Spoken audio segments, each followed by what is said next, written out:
بسم الله الرحمن الرحيم. قاعدة نمبر 3 چورسی الخراج بالضماني. خراج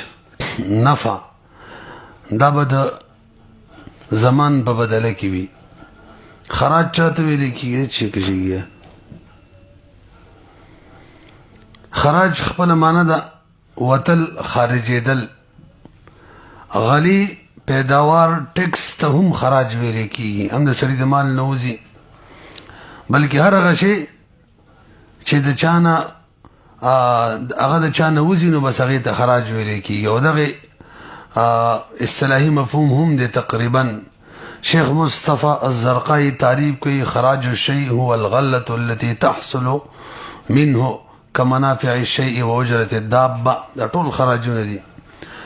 ضمان چاته ویل کېږي خپل معنی دا ذمہداري او دغه شان تحفظ. فقه په اصطلاح کې دوه معنو باندې استعمالېږي. ضامن کفیل ته ویل کېږي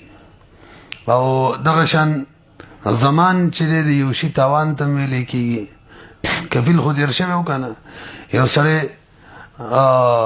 قرض خواته وایي چې مقروض باندې د کوم قرض دی د هغې مطالبه ما نه هم کولی شي. زه د هغې مطالبې ذمهوار جوړېږم. نو دې ته هم ضمان وایي. او دویم نمبر ضمان موږ ویل د یو شي تاوان ته ویلی کېږي که هغه مثل سره وي که هغه قیمت سره وي. او دلته هم دا دویمه معنی مراد ده کفیل والا. نو الخراج معنی تاوان، الخراج بالضمان معنی بالتاوان. ښه دلیل لقاعدې ابو داود شریف حدیث دی. دا الفاظ بینی حدیث کې راغلي دي. حضرت عائشہ رضی الله تعالی عنها فرمایي یو سړي د چا نه غلام واخیستلو او هغه څه وخت ول استعمال کو به پکې قدیم عیب پیدا شو. نو به مشتری بای ته دغه مبیا غلام واپس کولو. نو بای اعتراض وکړو چې دته نفع اخیستې ده. نبی علیہ الصلوۃ والسلام ورته جواب کې ویل الخراج بالضمان. دا که نفع اخیستې ده نفع الخراج دا خو د زمان په وجه اخیستې. مطلب د په زمان کې او که هلاک شوی او تاوان پدونو او زمان په مقابله کې چې څوک نفع حاصلوي دا نفع هغه دپاره صحیح هم د هغې مفهوم د قاعدې واضحه دی. که یو سړی چې د یو شي ذمهواري اخلي الخراج بالزمان یو سړی چې ګټه حاصلول غواړي نو زمان به هم قبلی. موږ پښتانه وایو که نه چې امرسي خوري نو ګسې به هم ورسره خوري. د دې دویم طرف هم را روان دی ورپسې قاعدو کې. موږ هدایي کې ویلو بلکې قدرې کې هم ویلو کتاب الشرکت کې چې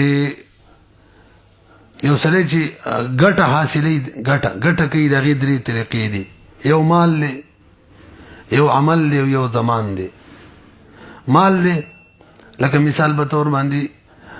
رب المال په مال باندې ګټه حاصلوي. دغه شان نورې ګڼې طریقې د مال باندې خلک ګټه حاصلوي لکه شرکتونه شو.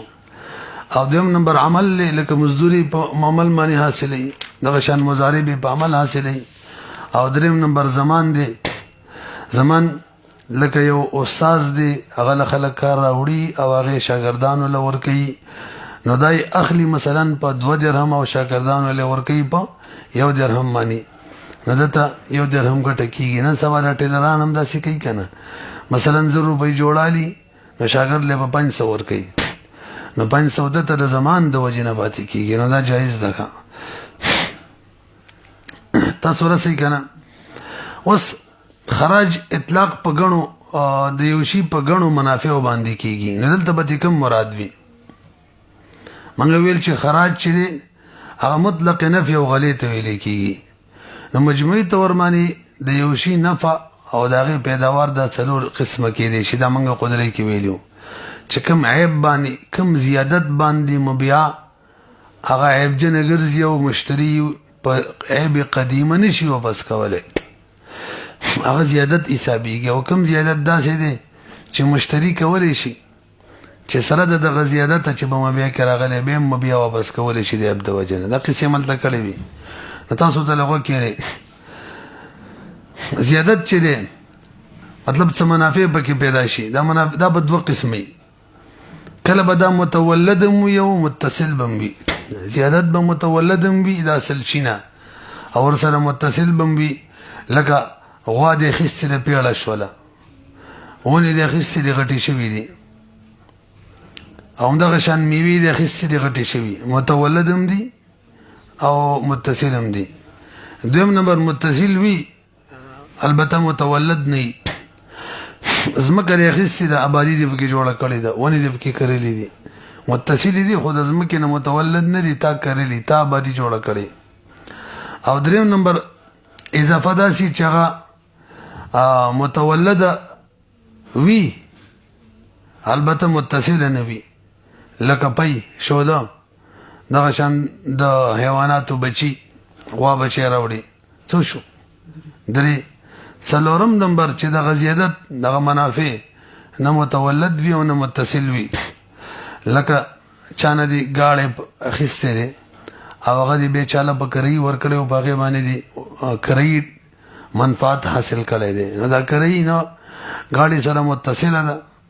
او نه د هغې نه پیدا ده بچی خو یې نه دی که نه دلته اوس د خراج نه کوم یو مراد دی الخراج بالزماني دا څلورم قسم مراد دی څلورم قسم کومه نفع چې ده دا به هغه چاته میلاویږي د چا په زمان کې چې شي نو اوس راشي ما د دې فرمان نه گاړې اخیستې دی او فهیم لمې د میاشتې مثلا په 10,000 روپۍ کرۍ باندې ورکړی 2-3 میاشتې دې استعمال کو ماته بالفرض 10,000 روپۍ کرۍ حاصله شوله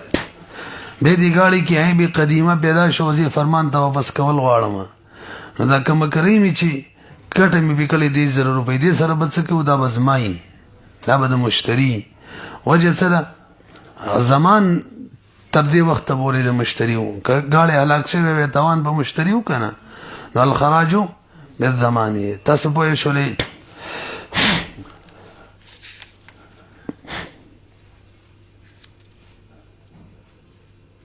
پاتې شولني درې واړه دا خبره هم پرېږدو دا به د اصل مالک وي متصل هم وي متولد هم وي کومه بیا کې پیدا شو مشتري واپس کول غواړي اگر چې د مشتري په ملک کې دا پیداوار راغلی دی خدا ده چې دا منافع راغلی ده متولد دی او متصل دی دا به د مالکي متولد وي متصل نه متصل وي متولد نه اگر چې د مشتري په ملک کې راغلی دي خو مبیا که واپس کوي بایې ته دغه صورت کې به دا د بایې حسابېږي تاسو رسې به دي نوره څه خبره ده خو بریدوی هغه فقه البیوع مسله ده خو د بیع مسله ده چې مشتري کوم صورت کې مبیع واپس کولی شي کوم کې نه ته من قدرت کې کړې وه مخکې راځي تفریعات وله مسله دا ده دا من قدرت کې کړې ده چې کله دوه کسان شرکتي وجوه وکړي او په قرضه باندې سامانونه علي او به مخکې خرڅوي او به ګټه تقسیموي نو هغو کې موږ هلته موږ قاعده دا ویلې وه چې کوم سامانونه په قرضه اخلي څومره چې زمان د چاوي نفع به هم د هغې موافق وي که چېرې دا ویل کومه قرضه ما وصولوله نیم تاوان به بتایي نیم به بزمای نیم زمان به بتایي نیم بزمای بل هم ویل دغه شان ده چې ما وصولوله نه نفع به هم د دې موافق وي او که چې 2 حصې زمان به په مایي او 1 حصه دې بل ته وایي دا به بتایي نو نفع به هم د دې موافق وي الخراجو بالضماني موږ دا شرکتي وجوه کې ویلي وو که ذهن کې مي که چېرې داسې ویل چې قرضه به زه وصولومه 2 حصې نیمه حصه د قرضې به زمایي تاوان که چېرې راغلی او نیم به پتایي مقابل ته وایي او ګټه به 2 حصې ظالم یو به تالي دا ټیک نه ده نه رسېږي الربحو ما لم یضمن ورته ویلی کېږي دویم صورت دا مسله من قدرت کې کړې ده ما د فرمان نه کور په کرایه ونیولو او بیا مې فهیم له په کرایه باندې ورکو نو که څو روپۍ باندې ما نیولې په ما هغه روپو مې فهیم له ورکو دا صورت جایز دی او که چېرې ما په 10,000 روپۍ کرایي ما نیولې او فهیم له مې په 12,000 روپۍ باندې ورکو دا صحیح نه ده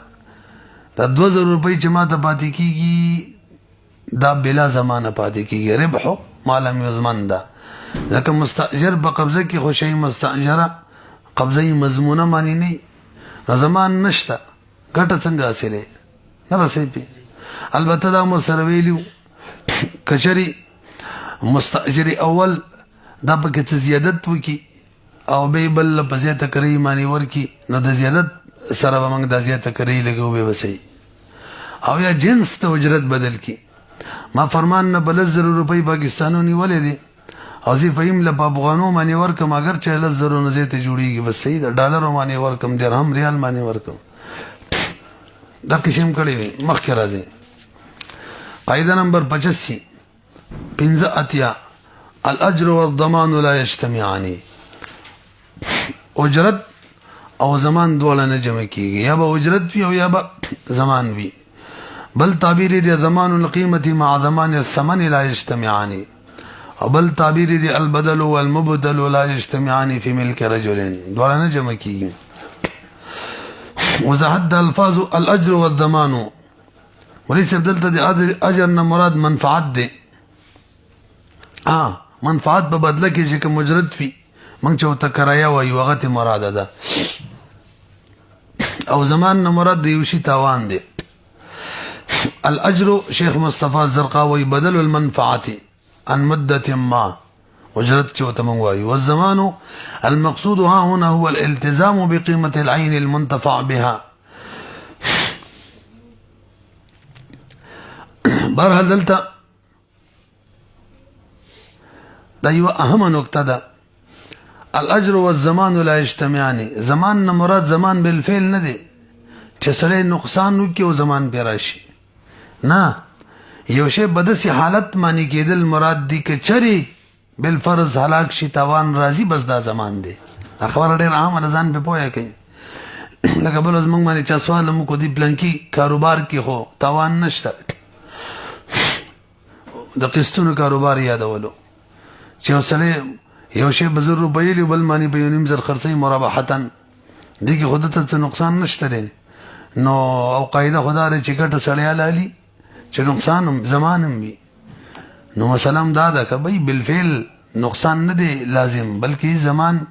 امکان زمان مراد دی نو کچري ما یو شی واخستلو بزر روپۍ معنی لا په یونیم زر می خرڅ کړل نه دی هلاک شو توان را باندې راځي کنه دومره کافی ده برحال زمان نه مراد زمان بالفعل ما څه ویل زمان بالفعل نه دی مراد د سیمویل کنه امکان کافی دی لکه ما د دې فرمان نه سواری نیولې د چې د دې سواری باندې بززما مثلا پردوس پوري نو اس کزر پردوس نه به مخ کې لاړم بس زمان شروع شو اگر کلا شی موجود دی هلاک شوی نه دی زمان شروع شو څه معنی کچری د دینه بس هلاکیږي زب مستاجر نه متوان بر باندې راځي خجی مخ کې راځي مفهوم د قاعده هغه د چې د یوشي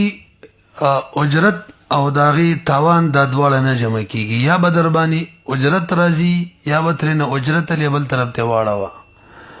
او زمان ببینی او که زمان ترنه اخلي بیت اجرت نشه خستلې د دې قاعده عقلی دو وجې دي تاسو ته لغه کې د دواړو ولې نه جمع کیږي اوله وجه دا د مولسم یو سره چې چانه زمان نه لیکنه مثلا قیمت تیلی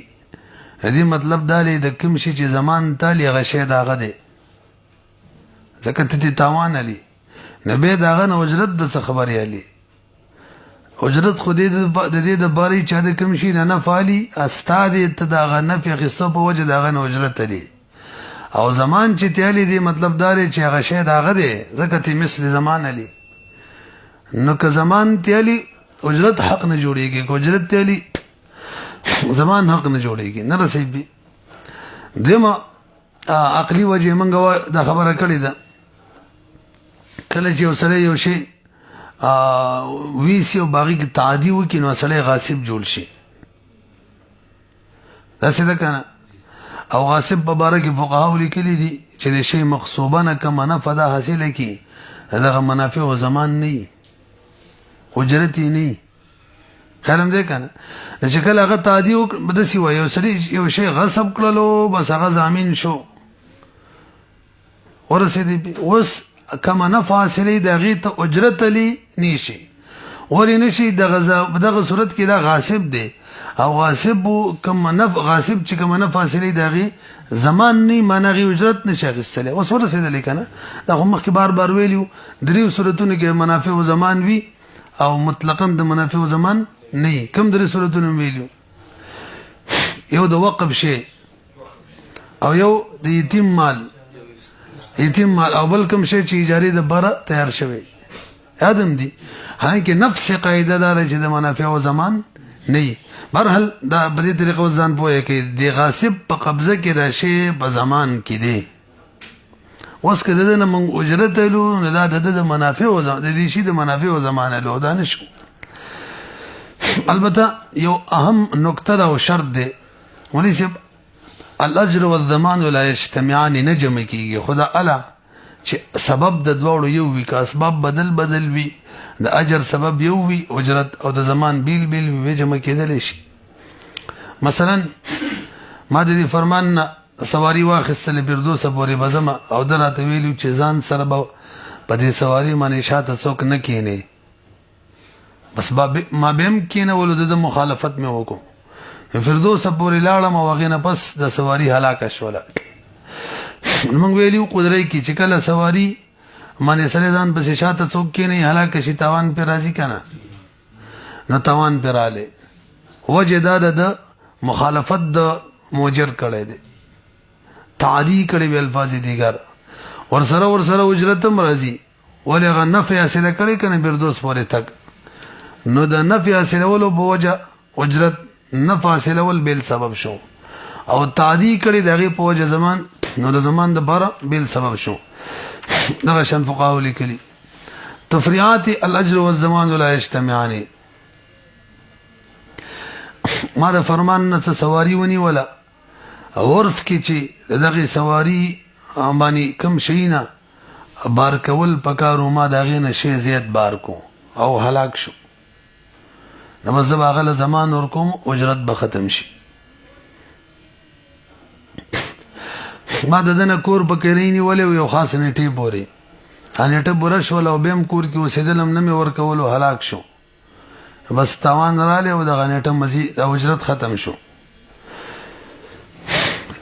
رسې به یو وګدا غونته کې مسله دا وګورته کې دي ګڼ صورتونه دي مزیدار هغه دا چې ما مثلا دی فرمان سواری د پکړې باندې ونی ولا او ما ته نفع خستی و نه و خو زما د تعدی په وجه باندې دغه شی هلاک شو نو د دې حکم به اعتبار سره وسله صورتونه جوړیږي د نمی کری باندې سواری خستی و او نفع می تلا خستی و یا نمی و او زما د تعدی په وجه دغه شی مستعار هلاک شو نو څه حکم دی تاسو پیږی کنه مستاجره دی مستعار نه شی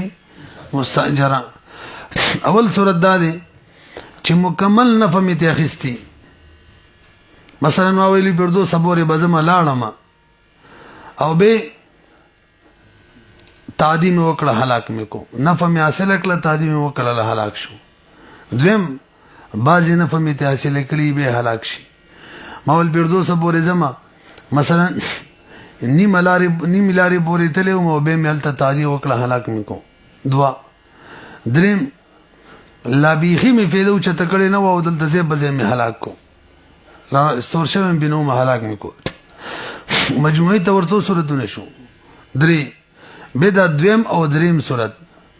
بعضی نه فیصله کړي هلاکی کو لګنه فهم نه دا فیصله کړي هلاکی کو دي کې هر یو دو قسمونه دي رسی بی اول نمبر تعدی وکړه شی هلاک کو هلاک شوی تعدی یاد کړئ د تعدی نه پسې ته نه فهم حاصله کړله او تعدی نه پسې نه فن نه حاصله کړي ته چاله ک تعدی وکړه به خو هلاک شوی ته نه څنګه حاصلې بھئی مونږ ویلو حرکت نه دی ضروری تعدی ماندار چې به صرف ضامن شي د ما ته ویلو چې لکه صرف تبه به سوريږي یا من غنم به پیوړي ما ځان سبل سور کو ما به دوه من غنم واچول د تعدی شو کنه نو څو ګری دا دویم او دریم صورت بعضی نفع حاصله کړي و دویمو بالکل نه فاصله کړي نه دریمو او تادی وکړه نو اوس دوه صورتونه د هر یو دي بعضې نه فاصله کړي وه تادی نه پسې تبین هغه کار یې بې پوره کو نفع ترې واخیستله مطلب هغه ځای پورې بلاړی او تادی بعضې نفع چې ترې حاصله کړې وه تادی وکړه بس مزید نفع حاصله نه کړله یعنې کم معقوده الیه و فردوس پورې تک وانه خیستلو تی دو صورت د دې شو د دریم نمبر دا و چې بیخي ته نفع نه حاصله کړې او تادی وکړي د دې دو صورت جوړېږي تادی چې وکړله د هغې نه پسې هغه معقوده الیه نفع هم حاصله کړه فردوس ته لاړی او نه و حاصله کړې نو د دویم او د دریم دو صورت شو څلور شو یو اول صورت مجموعه څو شو پنځه او به هر یو په دوه صورت د هر یو دوه قسم دي اول دا چې دغه سواری چې وا دای صحیح سالم مالک ته وسپارله تعدی کړي وا مضمون جوړه شوی و خو هلاکه شوی لانه وا او دویم صورت دا چې باقاعده هلاکه شوله ضایع شوله اوس حکم واورئ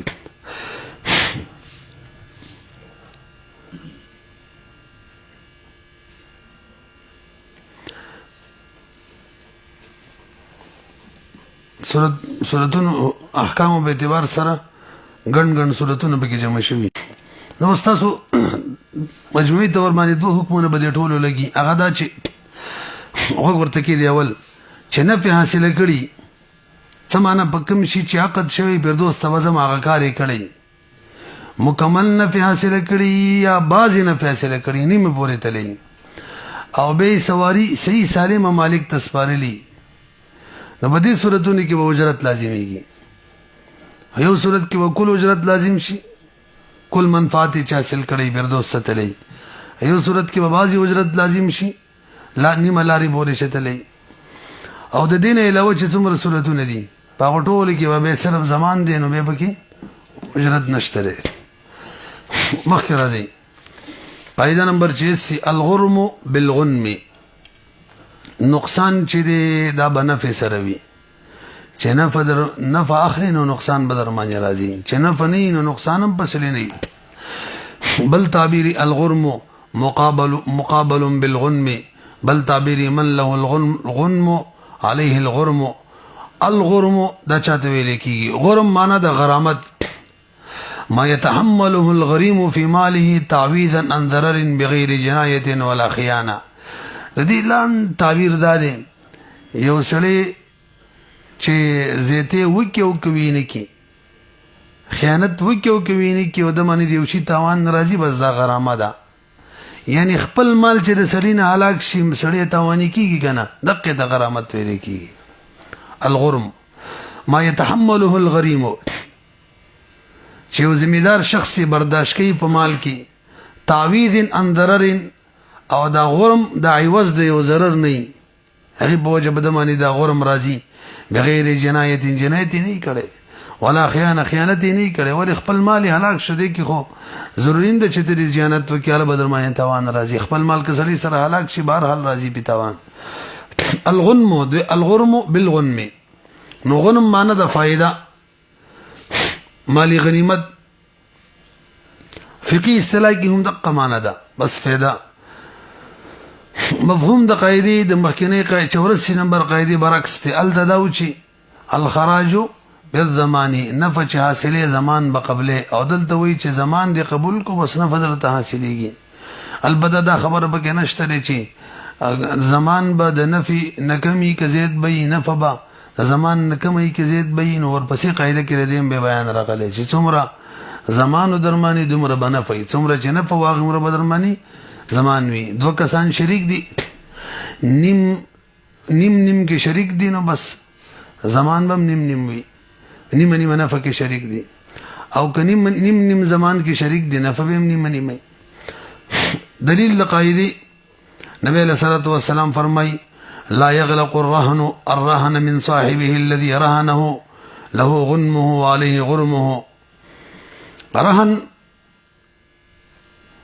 چې چا سره دی خي نو هغه مالک کته نه فالي ناغینا صرف براهن کې خودل دا ټکي دغه نه فنه منه کوي تاسو دا څنګه خبره وکړه چا سره چې د رهن کې خودلو نو د رهن کې خوستو په وجه باندې مالک ته که منفع میلاویږي اب میلاویږي منع کیږي نه حالانکه موږ وایو شی مرهونه نه راهین نفع نشي اخیستلی زموږ د حنابو په نظم اداري سمانه دا ده چې کله په شی مرهونه کې کم زواید راتلل مثلا غوا او بچی کېدلو دغه د راهین دی صرف دا چرهن کې خیره دغه نفع ورسره نه ختميږي پوهیږئ که نه دې نه علاوه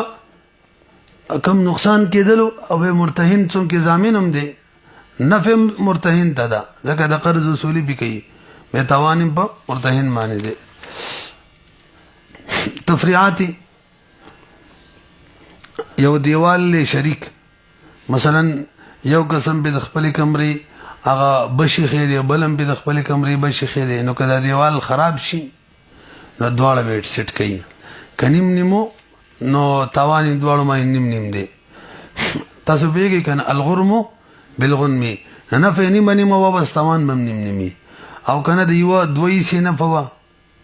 د بل یو نو بس تاوان په یو باندې دوی سي بل باندې با یو وي همدغه شان حکومت چې کوم ټیکس اصولي دا د افرادو په اعتبار سره اصولي یو فرد مثلا یو روپۍ ټیکس اصولي که دوه افرادي دوه اصولي همدغه شان څوک په کاروبار کې شریک شو نیم شرکت یو کو نیم پیسې دیو دی نیم نف یو د نیم نفع ده بل بس تاوان به دغه موافق وي او که دوی سیګټه مثلا د یو او یو سیګټه د بل ده نو تاوان به دغه موافق وي دغه شان نهر دی مثلا درې څلورو کسانو شریک دی نو که یو شان شریک دی تا ګټه یو شان ده نه فهم زمان بم دغه موافق وي مخکې تیر شنو بس اسانه خبره ده زیتی قاعده نمبر 87 النعمه بقدر النقمه والنقمه بقدر النعمه وليس مخکنی چورسی او چسی کمی مادی تیر شوی والخراج بالزمان نفع بتواني الغرم بالغنم او الغرم تاوان چی دا بنفي دغه دواړو قاعدو یو ځواله دی قاعده کړی دی په تور قاعده کو یعنی دواړه طرفونه ول راجم کړی دي او یو زیتی فیدم پکې د زیتی فیده پکې دا ده چې چورسی قاعده کې والخراج بالزمان دا پکې نو چې زمان نه به خراج زید فکې کم وي او دویمه قاعده کې ول الغرم بالغنم توان به بنفي نو نفي نه به توان زیتی کې کم وي دا پکې نو دې قاعده کې ور سره د دې خبرې بیان دي چې څومره نفع واغ مربه توان وي څومره چې توانو هغه مربه نفع وي تفریعات ته وکړي دی اوس مخکې دیر شویم دي یو حیوان د دوه کسانو شریک دی او مثلا یو تی څومره نفع لري بلم تی دومره لري نو بس کما غیا و غیره ول ورکی دا هم دغه موافق وي همدغه شان یو مکان د دوه کسانو شریک دی یو تی څومره نفع لري بلم تی دومره لري نو توان بم د دې موافق وي بس دا خو مشهوره مسله ده البته تقریبا وصلتون علامه حموی نقل کړي چاغي کې الخراج بالزمان الغرم بالغنم ولا قاعده نه چلیږي بلکې دا اخیره بیا د کو النعمه بقدر النقمه دا پکې نه چلیږي والنقمه بقدر النعمه ترجمه ولا کړي وکنم النعمه بقدر النقمه نعمت با د مشقت موافق وي والنقمه بقدر النعمه او مشقت به د نعمت موافق وي البته وو صورتونه کې بداسي نه اي کول د مکان د کور کم صحن شي مثلا واته کور دي او منس کې صحن دي د چا کور غټ دي د چا کور وړو کې دي دا پکې کنه خو به هم صحن کې ټول یو شان شریکي دغه شان دویم نمبر حق شفا ده حق شفا کې مونږ ویلو قدرت کې کړي یو پټي سره د بل پټي زیات لګیدل د یو کا زیات پټي لګیدل او د بل لګ لګیدل نو زیات طالب ودانه وي چې زما با شفا کې زیات یې سره سي برابر به تقسیمي ویلی مو کنه او دغه شندریم نوایب او حکومتي ټیکس چي دي د کې مال د چا زیات دي د چا کم دي ته نه ګوري افراد بل سره کار کوي افراد بلیا سره نه وای مال بریا سره هم کوي ځینې ټیکسونه په سر لګي خو بیان کړو وختي ځینې په مال لګي نو مال باندې چې لګي نو سر په اعتبار سره وګوره یو کس مثلا 10 کسان دي 10 لک روپۍ ورسره دي بل یو کس ته 10 لک ورسره دي نو ټیکس دوړ باندې یو شان دی یو لس باندې او دی یو باندې یو شان لګي همدغه شان شریک شي چې کله تقسیمیږي نو چې هر یو کم حصدار دی هغه به دی تقسیمون کی ته اجرت ورکړي دا موږ ویلو قدرت کی او دا به بګینی چې چا زه ته صدا وزید اجرت ورکړي امام صاحب رحم الله رایو بلکې برابر به ورکړي اوس مفتابی وکنه غي سره وګورو پنځم یو کشته ده کسان بګناس دي او هغه کې د یو زیات مال د یو سره زیات مال له بل سره لګ مال نه کشته ډوبېږي نو کشته ولوي څه سامانونه به سمندر ته ورځوي چې د ډوبېدو نه بچ شي دلته وس رؤوس به اعتبار سره سامان ورځي دا نه چې چا زیات مال دی هغه به زیات ورځي نه رؤوس به اعتبار سره درسې پی دا ټیکس مثلا د غشان ولګوي هغه ټیکس چې کوم رؤوس باندې حکومت لګي پیسو باندې رؤوس باندې یو کس کمالداري 10 لک روپۍ ورسره دي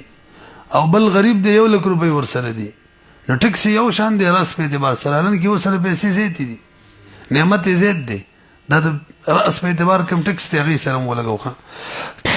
شپږم لار ده لار کې د چا عام ضرب زید دی او کده چا کم دی د چا لس کورونه په دې لار دی او کده چا یو دی یو شان مپیزي توانیم یو شان دی او دغه شان دیت دی غریب دی او کمالدار دی واتورونه پکراله او بل تر ته پکې اوراله کار څومره برابر به تقسیمېږي قاعده نمبر 88 يضاف الفعل الى الفاعل الى العامل ما لم يكن مجبرا هلکه فعل نسبت به فاعل تکیږي چې فاعل ته امر کړي دا فعل وکاغه ته نه ما لم يكن مجبرا نه ولګوي ترڅو چې دا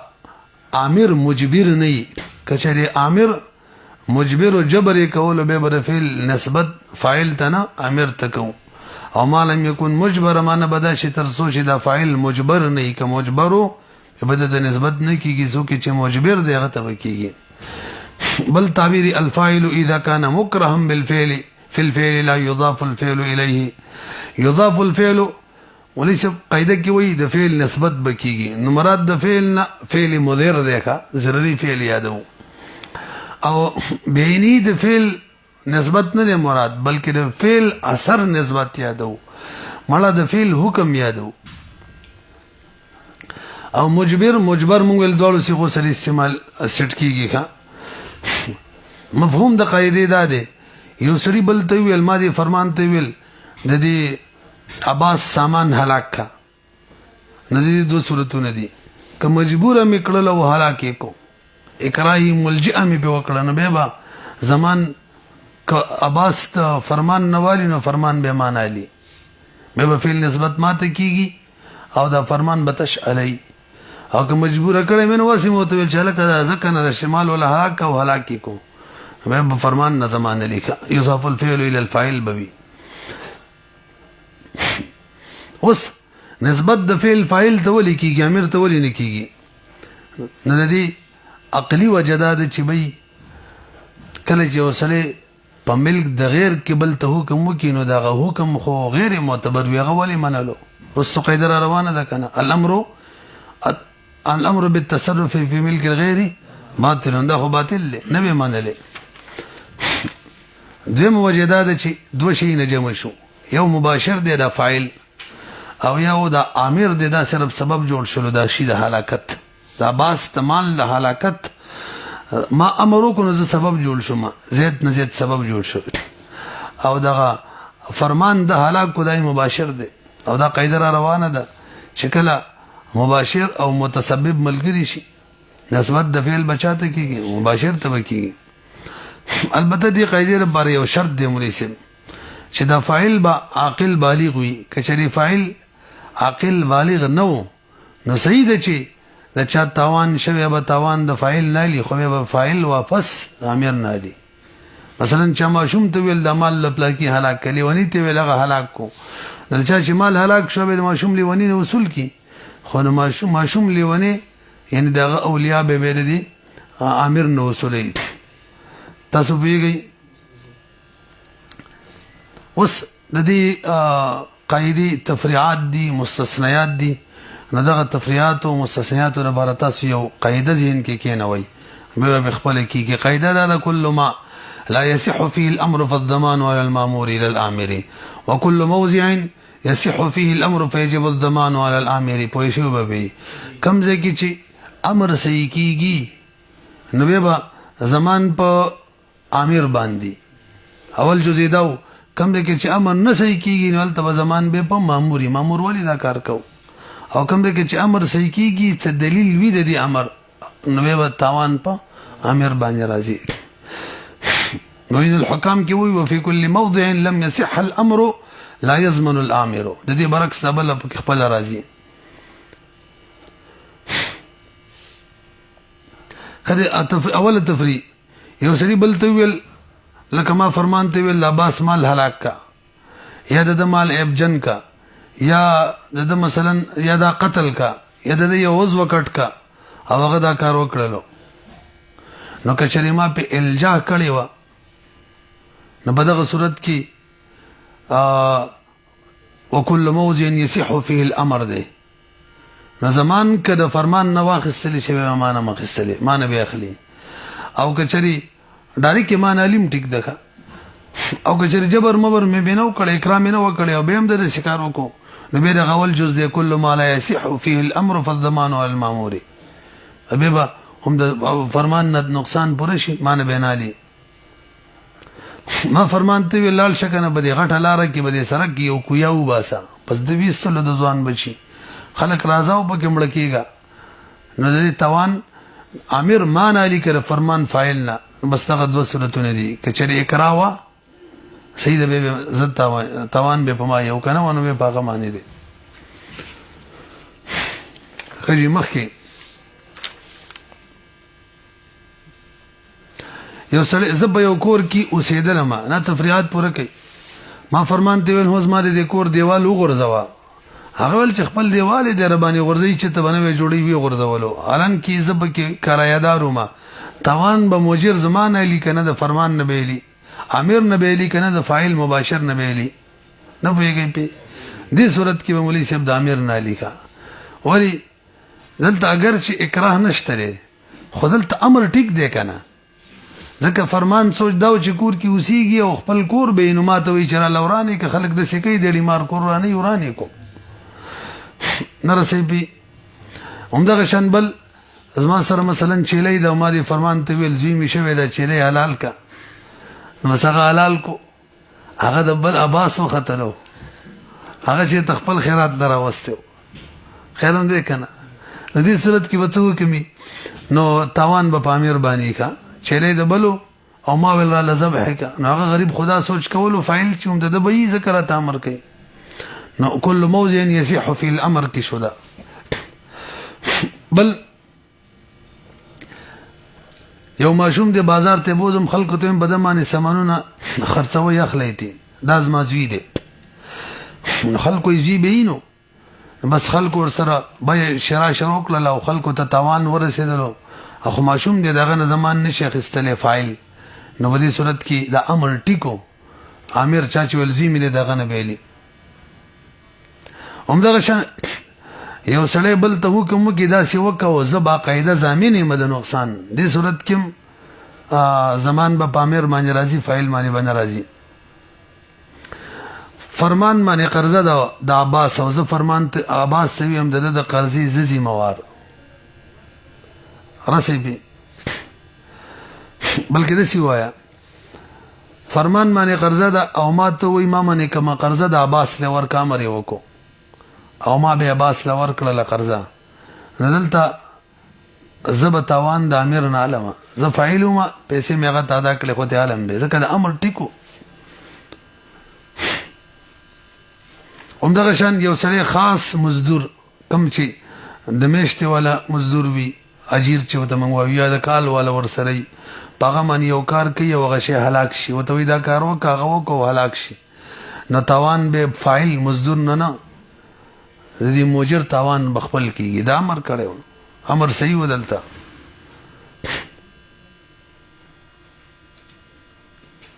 حجی